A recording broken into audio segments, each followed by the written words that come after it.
When I was 6 years old, I had a cat named Buster. Buster was actually my stepdad's cat, but because I never had a cat before, I claimed him as my own.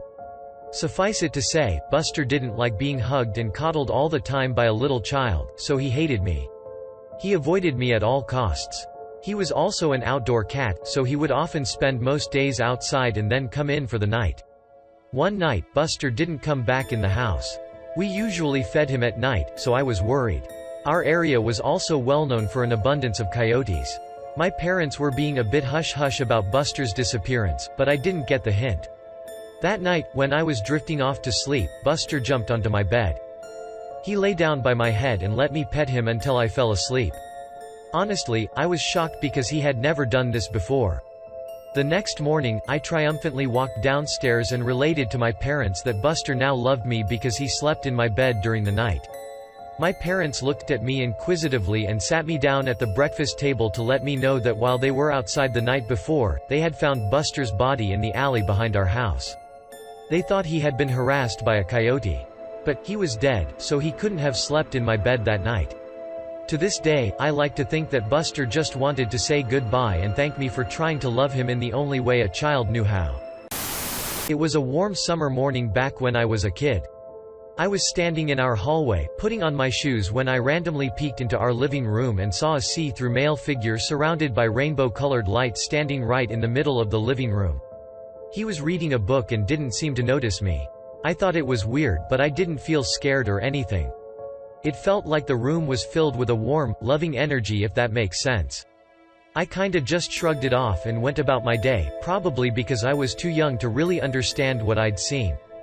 A few days later, when my mom tucked me into bed, she read me a bedtime story about a kid who meets an angel or something like that. Don't remember the story exactly, but what is interesting is the author's description of what that angel looked like. It was exactly the same as the strange rainbow man I had seen in our living room a couple of days before. It even said that angels will often visit humans surrounded by a strong, rainbow-colored lightning and manifest themselves while reading a book. I casually blurted out, "Oh, I've seen an angel then," and my mom was like, "You have? That's great," and we didn't talk more about that for a while until one day where I randomly asked my mom if I could see a picture of my granddad who died unexpectedly while my mom was pregnant with me. She found an old family album and we looked through pictures of my parents' wedding that happened exactly 1 year before I was born. There was a picture of 3 or 4 people sitting together, laughing and having a great time at the party. I immediately pointed out the guy who sat in the middle and said, "How funny. He looks just like the angel I saw," and my mom's face turned white as a ghost. She was just about to tell me that this was indeed my deceased grandfather who I never got to meet. I'm very convinced it was him visiting me. About 8 years ago now, I was taking a drive out to Kansas from the East Coast. I was with a friend and we were going out to see her grandparents. Once we were about 2 hours from the grandparents' house, my friend starts outlining standard operating procedures of seeing things in and around her family's home. She seemed a bit panicky when going over everything, but I managed to calm her down. I'm skeptical of everything and assured her that the things she had seen when she was a small child were just manufactured in her imagination. She insisted that the entire family had seen these things, with the exception of her grandparents. 2 hours later, we arrive in Kansas and I'm ready to fall over because of the length of time the last leg of the trip took. We are welcomed and grandmother takes me to a back bedroom, and just as she about to close the door, she stops, says, "Maybe you shouldn't stay in this room," and escorts me to another room. Okay, that was a little strange, but whatever, I'm tired. Fast forward to night number 2 at the grandparents' home. It's around 11 p.m. and my friend is crashed out on the couch watching TV. I'm in an adjacent bedroom from which I can see her laying on the couch. I nod off for the night and wake up to an old gray man that bared a resemblance to the grandfather but was not the grandfather, standing with his back to me in the doorway looking at my friend sleeping on the couch. I decided I was going to get up and confront the old gray man, and something slammed me back into the bed. I tried to get up several more times with the same result. Each time I was slammed back into the bed, a voice would repeat, "Put a seal on the door." Finally, I snapped to it's 3 a.m. and everything was normal. I must have been sleeping. It was a dream. No old gray man and my friend was fast asleep. So I start pacing around the room trying to decide how I feel about what had just happened. I glance over to my friend, her eyes are open and she says, "You seen it?" I say, "Get in the car, I can't be here right now." We spend the next 4 hours sitting in a Walmart parking lot talking about the history of her experiences in that house and comparing to my own. Okay, my nerves are not on fire anymore and we are heading back to the grandparents' home. We arrive and they are waiting for us inside. I tell them exactly what happened to me and I get, "Yeah, that's strange. We usually do seal our doors with a prayer at night, but with all the excitement we just must have forgotten. All the children have mentioned stories of things but we have never seen them. We are sorry you had to go through that." I'm really not sure what I seen or experienced that night, but when I tell people they get that look of skepticism. It's obvious they don't believe me. My conclusion is that the experience was indistinguishable from reality in the moment. I don't know what that means, but it changed the way I look at things. So a few years back, probably 6 to 7 years, my family was living in our previous home. This was our second house we had in Ohio. The first house was about 2 streets over from our second house. Well, one night my mom woke me up and was acting really panicked. She grabbed my brother, who was probably 5 at the time, and told me to go outside. It was about 4 in the morning, and once we all got outside my dad tried to calm my mom down. He asked her what was wrong, and she had explained that she had a dream that we were all gonna die from carbon monoxide poisoning if we stayed in the house. Then my dad told her that all the detectors were working perfectly fine and we decided to go back inside. We didn't smell anything nor did the detectors go off, so we went to bed. The next day my mom was watching the morning news before we went to school. The first story for the day was that a local family was rushed out of their home because of a carbon monoxide leak in their home. Which could have been just coincidence, but then the news station showed the house. It was our old house that we just moved out of. Actually happened a few weeks ago. Me and my roommates live in Philadelphia, and wanted to buy a new headpiece for our bong that I broke. So we head to Old City, and are perusing smoke shops when we walk by a dusty-looking thrift shop. We figure maybe we can get some nice, cheap clothes while we are there, so we check it out. Really weird place, lots of strange clothes and antiques all around the store. After about 10 minutes we're getting sick of it, so we're about to leave, and that's when we see it, the Ouija board sitting on one of the shelves.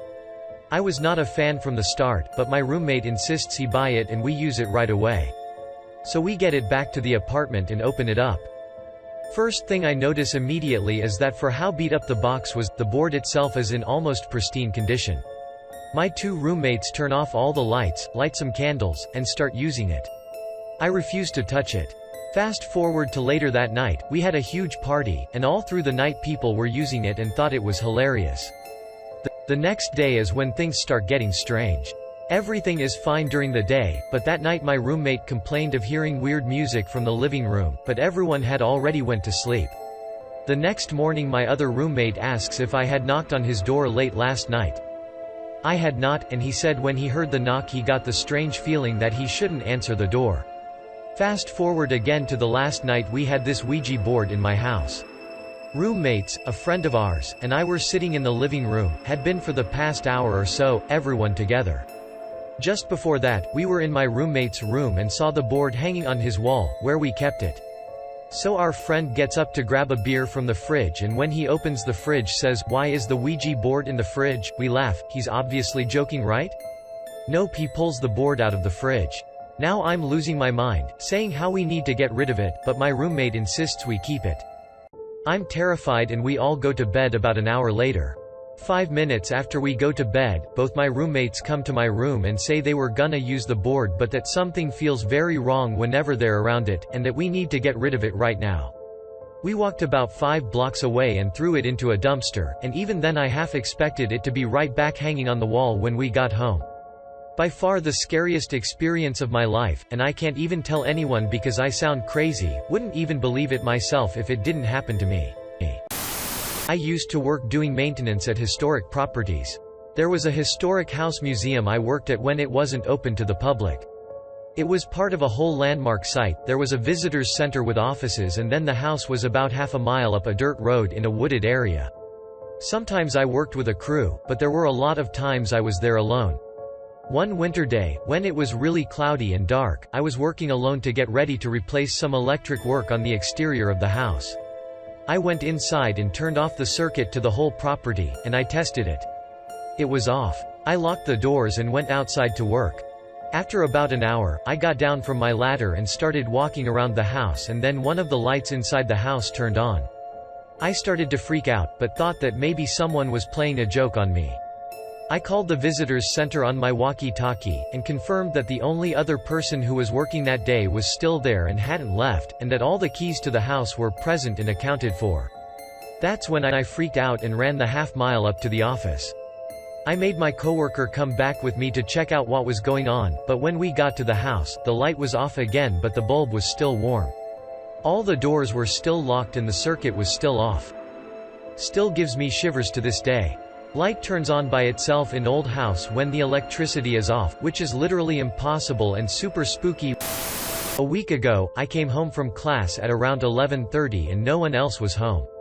I hung out at home for a bit and at 2:30 I was overcome with sleepiness. Being the bum that I am, I laid down in my bed and set a timer on my phone for a 20-minute nap.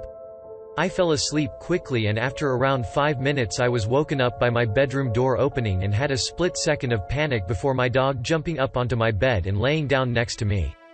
I fell back asleep. After another 5 minutes of sleep, I instantly jolted awake because I was certain there was someone standing next to my bed, behind me. I assumed it was my mother, who would likely be pissed that I was sleeping in the middle of the day. I woke and turned around in one movement and there was no one there. Weird. I checked my phone and had another 8 minutes of sleep left. I went back to sleep only to be woken by my phone ringing. It was my mother. She said that my great-aunt, who had been in the hospital after a stroke-like event for a week, had died around 1 o'clock. My mom then said she knew my aunt was going to die today because she had seen a wraith, a sort of ghost, usually warning of someone dying, that morning. My mom is Scottish and very superstitious, but I don't believe in any of that.